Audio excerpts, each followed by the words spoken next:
No comencé esta investigación pensando que el mármol podría moldearse como arcilla. Eso es ridículo. Todo el mundo entiende que el mármol se talla, se cincela y se martilla hasta darle forma mediante manos dedicadas durante meses o incluso años. El propio Miguel Ángel supuestamente dedicó 4 años al David, y esta historia está establecida, registrada y presentada en clases de historia del arte en todo el mundo. Sin embargo, cuando examino las venas más cuidadosamente, no las venas del mármol en sí, sino las humanas, esas venas anatómicamente impecables representadas en piedra que parecen sobresalir bajo la superficie, algo no cuadra. El drapeado translúcido muestra la forma debajo. Los dedos parecen presionar la carne como si el mármol fuera piel genuina. Y velos de encaje emergen de un solo bloque mientras lucen ingrávidos, delicados y francamente imposibles. Considera esto. ¿Cómo se talla realmente el espacio negativo debajo de una superficie? Se crea la percepción de profundidad en un material sin flexibilidad, sin elasticidad y con cero margen de error. ¿Cómo haces que la piedra sólida parezca transparente cuando un movimiento erróneo con tu cincel, un cálculo incorrecto, destruye la pieza entera y convierte esa vena en solo un surco, destrozando toda la ilusión? Sin embargo, no vemos marcas de vacilación, ni correcciones, ni señales de ensayo y error. Solo perfección, perfección anatómica y médica que parece imposible. Ahí es exactamente donde la explicación aceptada comienza a desmoronarse. Comencé a documentar ejemplos sistemáticamente, no selectivamente ni escogiendo casos convenientes. Y lo que descubrí no fue brillantez ocasional o genio raro, sino un patrón que abarca continentes y siglos. Una consistencia que no debería existir si estamos hablando de artistas individuales trabajando independientemente con martillos y cinceles. Mira la escultura de Bernini de Proserpina. Específicamente los dedos de Plutón presionando el muslo de mármol de Proserpina, no simplemente descansando sobre la superficie, sino realmente presionando en ella. La carne se hunde y se comprime, comportándose exactamente como lo hace el tejido blando bajo presión. Y el mármol parece ceder, deformarse y responder a la fuerza de la manera en que lo haría la carne viva. ¿Cómo es eso posible? ¿Cómo se talla el desplazamiento? Se calcula la geometría precisa del tejido comprimido y luego se reproduce en un medio implacable que no permite revisiones. Un golpe incorrecto elimina demasiado material. El hoyuelo se convierte en un cráter y la ilusión colapsa, pero no colapsa. No en Proserpina, no en Apolo y Dafne, donde Bernini transforma el mármol en corteza en medio de la metamorfosis, y puedes observar hojas individuales, emergiendo de las yemas de los dedos con precisión botánica, y no en el Cristo velado en Nápoles, donde el mármol se convierte en tela tan realista que los visitantes instintivamente intentan levantar el velo. El Cristo velado es donde este misterio se vuelve imposible de descartar. Giuseppe San Martino talló, o supuestamente talló, el Cristo velado en 1753, representando el cuerpo de Cristo cubierto por un sudario translúcido. Excepto que el sudario no es una pieza separada, sino parte del mismo bloque de mármol, que el cuerpo debajo, una pieza continua. Sin embargo, puedes ver el rostro de Cristo a través del velo, no sugerido o implícito, sino realmente visible. La nariz, los ojos cerrados y los labios entreabiertos son claros. La tela se adhiere a los contornos del cuerpo con precisión gravitacional, cayendo sobre el pecho, acumulándose en el hueco de la garganta y estirándose tensa sobre las rodillas, mientras los pliegues siguen las leyes físicas. La transparencia cambia según el grosor. Donde la tela se agrupa se vuelve opaca, y donde se estira delgada el cuerpo se muestra a través. Esto presenta una pregunta directa pero crucial. ¿Cómo se talla a través de algo que no está ahí? El velo no es real. Es mármol sólido fingiendo ser tela delicada. Crear la ilusión de ver a través de él requiere calcular no solo la superficie del velo, sino también la superficie del cuerpo debajo de él. Luego, de alguna manera, eliminar mármol en cantidades tan exactas que el ojo perciba profundidad, transparencia y capas. ¿Has encontrado estatuas extrañas en tu ciudad o durante tus propias investigaciones? Agradecería escuchar sobre tus experiencias en los comentarios abajo. Las matemáticas por sí solas parecen imposibles para el siglo XVIII, pero más perturbadora es la ejecución física. Porque para tallar la depresión donde el velo se hunde en la boca abierta de Cristo, necesitarías alcanzar a través del velo que aún no ha sido tallado.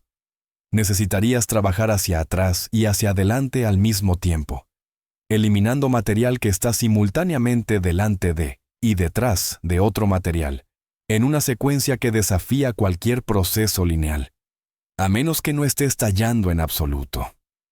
Pero hubo quienes buscaron, investigadores que no podían aceptar los velos imposibles y la carne comprimida como simple genio artístico. El coronel Percy Fawcett documentó historias de un líquido capaz de ablandar la piedra hasta la consistencia de la arcilla, y el explorador Hiram Bingham, quien redescubrió Machu Picchu, escuchó relatos idénticos de fuentes indígenas. En 1983, un sacerdote católico afirmó que había ablandado piedras exitosamente usando extractos de plantas, pero no pudo resolver el problema del reendurecimiento. El nombre de la planta, ninguna universidad financió estudios de seguimiento, ninguna institución replicó los experimentos. El documental de 1983 se emitió una vez y desapareció. Los relatos de Fawcett fueron archivados como folclore de explorador, y las mediciones de precisión de Dunn fueron reconocidas pero nunca investigadas más a fondo. El patrón se repite con consistencia perturbadora. Aquellos que excavan demasiado profundo o dejan de publicar, cambian a temas más seguros, o ven su trabajo descartado como especulación marginal, mientras las preguntas permanecen oficialmente sin respuesta. La investigación permanece sin financiación, y el misterio permanece convenientemente sin resolver. Comencé a examinar las herramientas supuestamente usadas para estas esculturas: cinceles, martillos, escofinas, taladros para agujeros piloto, abrasivos para pulir. El mismo juego de herramientas básico disponible para escultores durante miles de años. Aquí está lo extraño. La tecnología apenas evolucionó entre la antigua Roma y el Renacimiento, y las herramientas que usó Miguel Ángel eran funcionalmente idénticas a las usadas por escultores romanos 1500 años antes, con los mismos materiales, mismos métodos y mismas limitaciones. Sin embargo, la complejidad de las esculturas aumentó exponencialmente. Los bustos romanos eran impresionantes para su época, precisos, detallados y reconociblemente humanos. Pero compáralos con Apolo y Dafne de Bernini. Compara rostros estáticos con dedos transformándose en ramas de laurel, mientras mantienen estructura anatómica perfecta en cada etapa de metamorfosis. Compara drapeado simplificado con tela tan convincente que puedes identificar el patrón del tejido. La brecha no es incremental o el resultado de mejora gradual o evolución artística, es categórica, la diferencia entre competente e imposible. Cuando examinas la progresión y rastrear la línea temporal, notas algo perturbador. Los mayores logros escultóricos se agrupan en períodos y ubicaciones específicas. Italia renacentista, Roma barroca, y antes de eso ejemplos dispersos a lo largo del mundo clásico como el grupo de Laocoonte y la Victoria de Samotracia, obras que parecen existir fuera de su contexto tecnológico, como si el conocimiento viniese y se fuese, como si fuese heredado en lugar de inventado. El patrón no permanece confinado a Italia, lo que hace imposible descartarlo como genio regional o escuela artística. Encontré detalles imposibles similares en las pantallas de mármol del Taj Mahal. Trabajo de Halley tan intrincado, que el mármol sólido se convierte en encaje geométrico, con algunas perforaciones de menos de 1 milímetro de grosor, donde un error de cálculo rompe el panel entero. El templo de Luxor en Egipto presenta jeroglíficos cortados en granito, no piedra caliza blanda sino granito, manteniendo bordes nítidos y profundidad perfecta, a través de superficies que abarcan cientos de pies.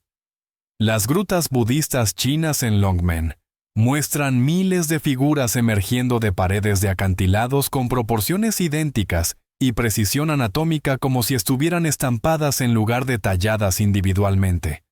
Mientras que el templo de Kailasa no fue construido hacia arriba sino tallado hacia abajo, desde un afloramiento rocoso único, eliminando 400.000 toneladas de piedra, para crear una estructura con pilares de carga, relieves intrincados y cálculos estructurales que desafiarían a ingenieros modernos. Diferentes continentes, diferentes culturas, diferentes periodos de tiempo, misma precisión imposible. La explicación oficial sugiere desarrollo paralelo, logro artístico independiente e ingenio humano resolviendo problemas similares de maneras similares.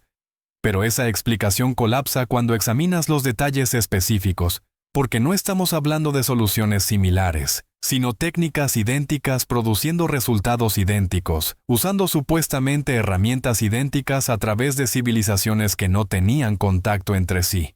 Y la consistencia es inquietante. Si estás empezando a ver el patrón y estas preguntas resuenan contigo, considera suscribirte para mantenerte actualizado mientras investigamos lo que la historia ha olvidado. Aquí es donde el silencio se vuelve ensordecedor.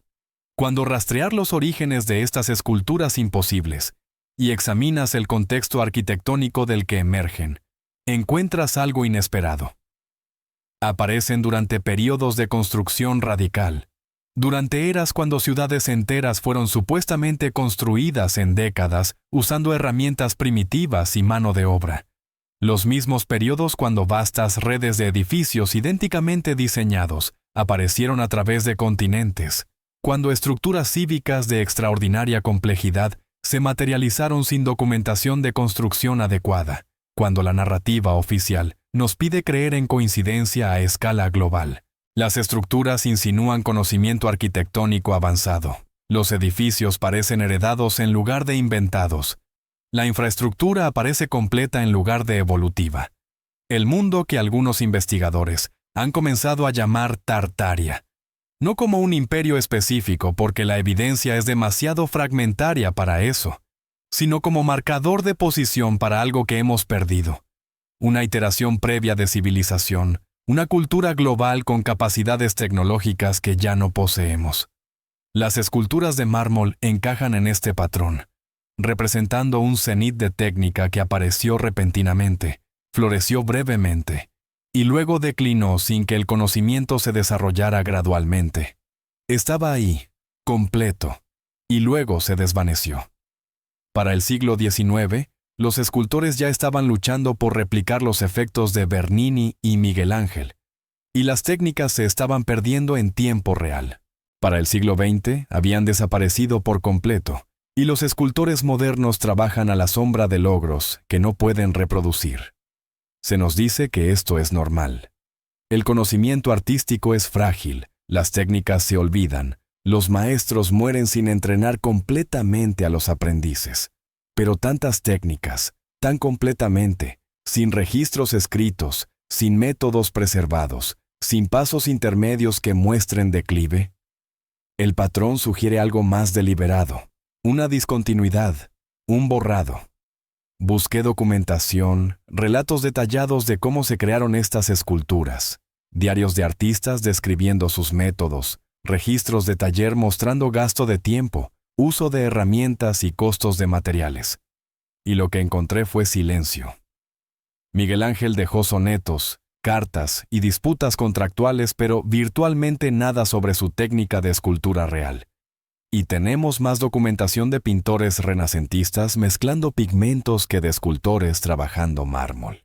El taller de Bernini produjo obra maestra tras obra maestra. Sin embargo, no tenemos un relato detallado de su proceso. Ningún aprendiz escribió un manual completo, y ningún mecenas encargó documentación de técnica, como si los métodos deliberadamente no fueran registrados o como si los registros fueran removidos.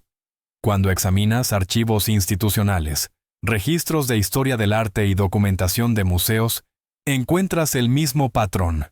Descripción pero no explicación, admiración pero no instrucción, asombro pero no comprensión. El establecimiento reconoce el misterio del mármol que parece blando, velos que parecen reales y precisión anatómica que desafía la lógica. Pero luego pasa de largo como si la imposibilidad fuera menos importante que mantener la narrativa. Una vez que lo ves, no puedes dejar de verlo. La brecha entre lo que estas esculturas demuestran y lo que nuestra línea temporal histórica permite, la consistencia de técnica a través de distancias imposibles, y la aparición repentina e igualmente repentina desaparición de capacidades que superan lo que podemos lograr hoy con herramientas eléctricas y modelado por computadora. Pero aquí está lo que hace que esto sea más que especulación. Las esculturas aún existen como objetos físicos que puedes examinar, medir y analizar, no como teoría o leyenda. Cuando científicos de materiales modernos las estudian, no historiadores del arte sino ingenieros y químicos, encuentran anomalías como ciertas secciones de mármol mostrando estructuras cristalinas diferentes al de la piedra circundante, como si se hubieran formado bajo diferentes condiciones o reformado. Análisis microscópico revelando compuestos orgánicos integrados en la matriz de mármol a nivel molecular, no en la superficie sino dentro de la piedra misma. Marcas de herramientas que no coinciden con ningún patrón de cincel conocido. Y superficies pulidas a tolerancias que requieren presión y calor sostenidos que las herramientas manuales no pueden generar. Nada de esto prueba el moldeado definitivamente, pero plantea preguntas que la explicación oficial no puede responder. ¿Por qué el mármol contendría compuestos orgánicos, a menos que algo orgánico fuera mezclado con él durante la formación? ¿Por qué las estructuras cristalinas variarían dentro de una sola escultura, a menos que diferentes secciones pasaran por diferentes procesos? ¿Por qué las marcas de herramientas serían inconsistentes con herramientas documentadas, a menos que se usaran diferentes herramientas o métodos? Ni siquiera hemos abordado el problema de escala. Algunas de estas esculturas son enormes.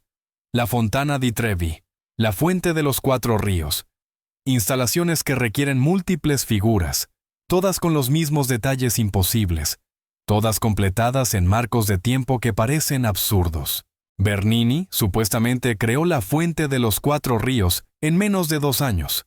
4 figuras masivas, docenas de animales, trabajo de roca intrincado, ingeniería de agua e integración arquitectónica.